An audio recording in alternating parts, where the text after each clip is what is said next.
Very good morning. Welcome to financial freedom show. நான் உங்கள் CS Sudhar. Mister Manoj ஒரு கேள்வியை ஃபினான்ஷியல் ஃப்ரீடம் ஆப்ல போஸ்ட் பண்ணிருக்காரு. அவருடைய கேள்வி, எதிர்காலத்துல நான் ஒரு ஹோம் லோனுக்கு பிளான் பண்ணா அதுக்கு எப்படி ப்ரிப்பேர் ஆகணும்?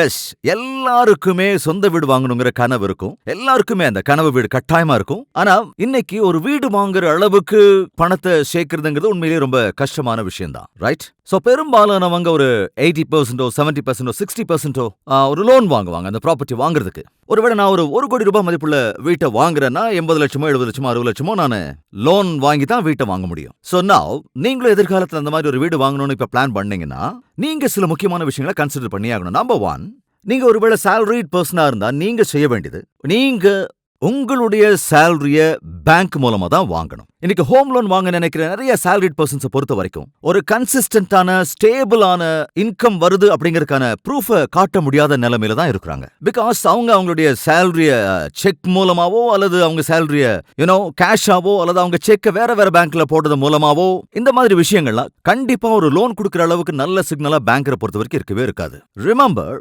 உங்களுடைய ப்ராப்பர்ட்டியோட வேல்யூக்கு ஏத்த மாதிரி உங்களுக்கு பணம் கொடுத்துட்டு அந்த பணத்தை நீங்க ஒழுங்கா கட்டாத போது அந்த ப்ராப்பர்ட்டி எடுத்துக்கிறது பேங்கர்ஸோட பிசினஸ் கிடையவே கிடையாது. அவங்களுடைய வேலை உங்களுக்கு பணத்தை கொடுத்துட்டு உங்ககிட்ட இருந்து இன்ட்ரெஸ்ட் வாங்கிக்கிறது மட்டும்தான். அப்போ உங்களுக்கு ஒரு ஸ்டேபிளான இன்கம் இருந்தா மட்டும்தான் அந்த இன்ட்ரெஸ்ட் உங்களால கட்ட முடியும். ஒருவேளை ஸ்டேபிளான இன்கம் இல்லாத பட்சத்துல பேங்கரை பொறுத்த வரைக்கும் கட்டாயமா சந்தேகம் வரத்தான் செய்யும். அதாவது இவருக்கு பணத்தை ஒழுங்கா திரும்ப கட்டலன்னா அது நமக்கு பெரிய ரிஸ்க் ஆயிடுன்னு பேங்கர் நினைப்பாங்க, ரைட்? சோ அதனாலேயே உங்க அப்ளிகேஷனை கன்சிடர் பண்ண மாட்டாங்க.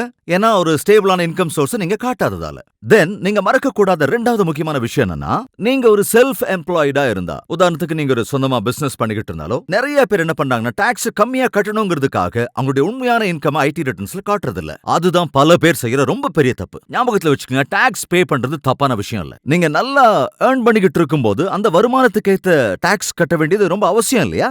அதோட நீங்க ஒழுங்கா டாக்ஸ் கட்டுறவரா இருக்கும்போது கண்டிப்பா நீங்க உங்களை நம்பகத்தன்மை உரியவரா வெளியே காட்டுறீங்கன்னு அர்த்தம், ரைட்? அந்த வகையில உங்களுக்கு நிறைய பெனிஃபிட்ஸ் கிடைக்கிறதுக்கு நிறைய வாய்ப்பு இருக்கு. அதே மாதிரி நீங்க எதிர்பார்க்கிற மாதிரி கம்மியான இன்ட்ரெஸ்ட்க்கு லோன்ஸ் கிடைக்கிறதுக்கு நிறைய சான்சஸ் இருக்கு. அதே நேரத்துல உங்ககிட்ட ஒரு நல்ல கிரெடிட் வர்த்தி ப்ரொஃபைல் இல்லனா கண்டிப்பா பேங்க் உங்களுக்கு லோன் கொடுக்கிறதுக்கு யோசிக்கும். சோ இந்த மாதிரி முக்கியமான விஷயங்களை நீங்க கவனம் செலுத்தணும். சோ என்னோட சஜஷன், நீங்க வருஷம் உங்க ஐடி ரிட்டர்ன்ஸை ஃபைல் பண்ணிடுங்க. ரெண்டாவது, உங்களுடைய மொத்த இன்கமையும் ஒழுங்கா காட்டுங்க. அப்படி இல்லாம ஒரு பார்ட் ஆஃப் இன்கம் நீங்க ஹைட் பண்ணி வச்சுட்டு ஜஸ்ட் மினிமம் டாக்ஸ் மட்டும் பே பண்ணலாம்னு தயவு செஞ்சு நினைக்காதீங்க. அப்படி பண்ணவும் பண்ணாதீங்க. அண்ட் தென் மூணாவது முக்கியமான விஷயம் என்னன்னா, உங்க கிரெடிட் ரிப்போர்ட்டை செக் பண்ணுங்க.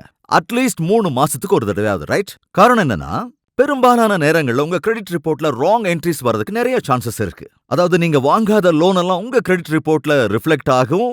அது கட்டாயமா உங்களுக்கு ஒரு பெரிய பிரச்சனையா பின்னால வந்துரும். ஓகே, அதாவது நீங்க ஒருவேளை ஒரு பேங்க் அக்கவுண்ட்டுக்காக அப்ளை பண்ணும்போதோ அல்லது நீங்க ஒரு கார் லோனுக்கோ ஹோம் லோனுக்கோ பிசினஸ் லோனுக்கோ அப்ளை பண்ணும்போது அவங்க சொல்றதை கேட்டு நீங்க அப்படியே ஷாக் ஆயிடுவீங்க. ஏன்னா நீங்க ஏற்கனவே வாங்கின லோன்ல டிஃபால்ட் இருக்கு, நீங்க ஒழுங்கா கட்டாதனால இப்போ உங்களுக்கு லோன் தர முடியாதுன்னு அவங்க சொல்லுவாங்க. அந்த மாதிரி எல்லாம் நடக்க விட்டுறாதீங்க. இதுக்காக தான் நான் சொல்றேன், நீங்க 3 மாசத்துக்கு ஒரு தடவை உங்க கிரெடிட் ரிப்போர்ட்டை செக் பண்ணிக்கிட்டே இருங்க.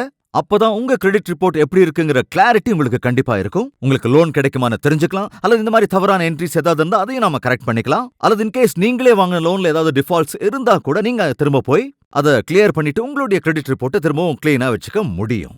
நீங்க இந்த மாதிரி ஒருவேளை சரி செய்யலைன்னா நீங்க ஏதாவது லோனுக்காக அப்ளை பண்ணும்போது என்ன நடக்கும்னா, 1, உங்களுக்கு லோன் கிடைக்காமே போகலாம். 2வது, நீங்க கூடுதல் இன்ட்ரெஸ்ட் பே பண்ண வேண்டி வரலாம். 3வதா, நீங்க எதிர்பார்க்கிற அளவுக்கு லோன் கிடைக்காம கூட போகலாம். அதாவது நீங்க ஒரு 50 லட்சம் கேட்டா, இல்ல நாங்க 30 lakhs தான் கொடுக்க முடியும், ஏன்னா உங்க கிரெடிட் ரிப்போர்ட் மோசமா இருக்கும், உங்க எலிஜிபிலிட்டி அவ்வளவுதான் சொல்லிடுவாங்க. சோ இந்த மாதிரி விஷயங்கள்லாம் நடந்துரும். அதுக்காக ரொம்ப கவனமா இருக்கணும்.